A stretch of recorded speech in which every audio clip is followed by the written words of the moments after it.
From the PEP Radio Studios, it's time for Today in History for November 5th. On November 5th, 1872, suffragist Susan B. Anthony defied the law by casting a vote in the presidential election. She was later arrested and charged with knowingly voting without having a lawful right to vote. Found guilty at trial, she was fined $100, which she refused to pay.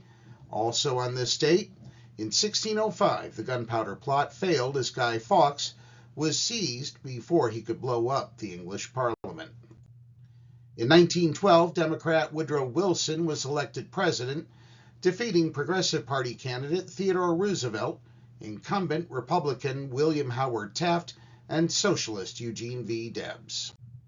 In 1930, novelist Sinclair Lewis became the first American to win the Nobel Prize in Literature. In 1940, President Franklin D. Roosevelt won an unprecedented third term in office as he defeated Republican challenger Wendell L. Willkie. In 1968, Republican Richard M. Nixon won the presidency, defeating Democratic Vice President Hubert H. Humphrey and American Independent Party candidate George C. Wallace. In 1994, George Foreman became the oldest heavyweight boxing champion at age 45 after knocking out Michael Moorer in the 10th round of their title bout. In 1996, President Bill Clinton won a second term in the White House, defeating Republican candidate Bob Dole. In 2006, Saddam Hussein was convicted and sentenced by the Iraqi High Tribunal to hang for crimes against humanity. In 2009, a shooting rampage at the Fort Hood Army post in Texas left 13 people dead.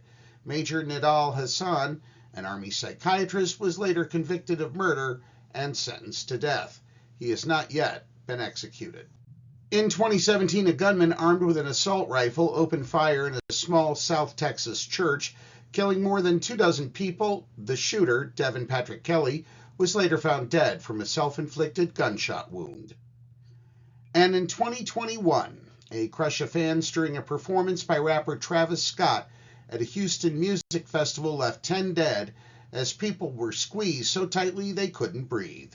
That's Today in History for November 5th. Now back to more music on PEP Radio.